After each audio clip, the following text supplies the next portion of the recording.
Thanks, guys. Welcome to the first Courtside Show of the season. I am your host, Lucy Rohden, and tonight the 14th ranked Hawkeyes will take on the 22nd ranked Badgers in the first Big Ten game of the season.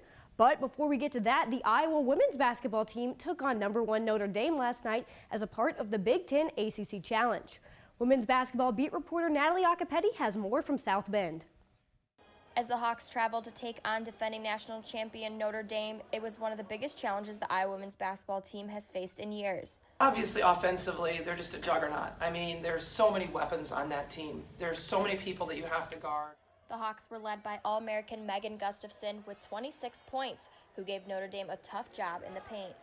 Really, she's a hell of a player. I mean, she's an All-American. She is somebody that gave us fits inside, 26 points, 10 rebounds. I mean, she's just a great player. Really, really tough matchup for us. We really struggled to guard her. The Fighting Irish were led by senior guard Arika Agumbawale as she totaled 30 points, which added on to her 39th career game of 20 points or more. Notre Dame went on a 20-3 run after halftime and took the game from there, winning 105-71. I would say it's a balancing act. I mean, being able to really look back and learn on some of the lessons that we can improve on, but at the same time, you know, we got to forget and move on. And so I think it's just going to be really important to be able to go into these next games knowing that we're still a really good team and that we've got to put our heart and soul into everything that we do.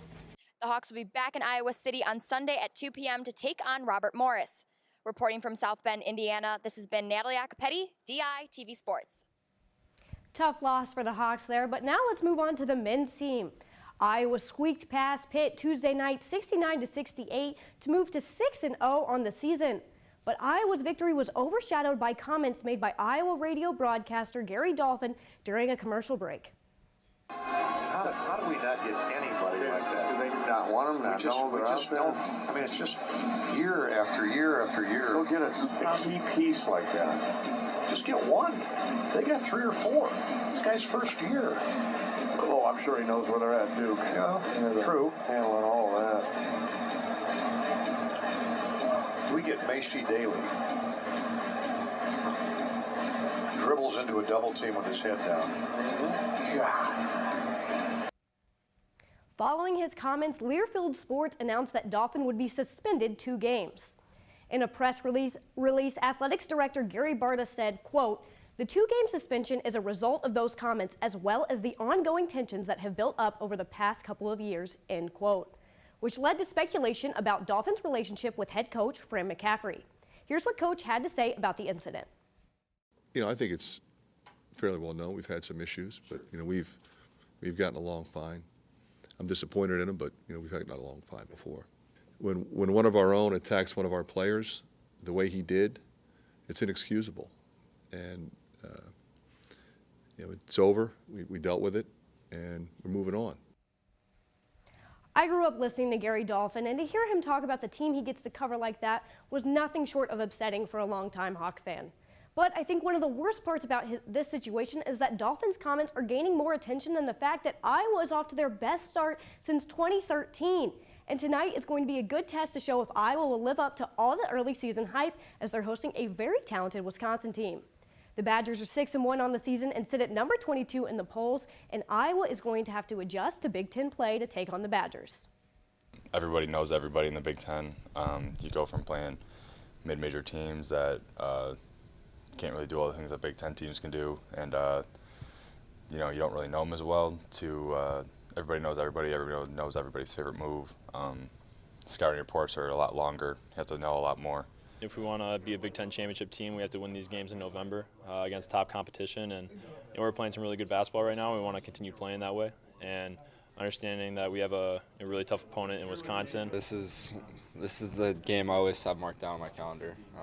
Knowing Wisconsin was a school that, having 2 older brothers that played there, they didn't want to recruit me. So that's an extra chip on my shoulder, knowing that this game is not really putting it in front of any other, but I guess I kind of am, because this means a little more than me, especially with my family history. You gotta love the fire from J-Bo there. But if Iowa has any shot at taking this game tonight, the Hawks have to stop Ethan Happ. Happ averages over 18 points, 12 rebounds, and 5 assists a game. Happ has been the Big Ten Player of the Week all 3 weeks this season and is currently in first place for the Kim Pomeroy Player of the Year rankings. What makes Ethan Happ really good is that he has a kind of a non-traditional game like to him. He really, he kind of brings it up and he's in the mid post and then he kind of backs you down to dribbles and then he spins and he spins again and then he up and under and then it's reverse layup and he just does he just plays a little different. He has a uniqueness to his game. He's one of the best ball handling bigs that you'll see. Playing with great confidence right now. He's a senior. He's an All-American, and he creates challenges for the defense. Are you doubling? Are you not doubling? Who do you put on him? Where is he on the floor? Those kinds of things, and that's what we've been working on. Now, Fran tends to avoid doubling players, but last season, Happ was one of the few players that Fran double-teamed. Iowa player Nicholas Bear, however, played AAU ball back with Happ back in high school, and he said that we can expect a big crowd from their area tonight since Happ's hometown is only an hour outside of Iowa City.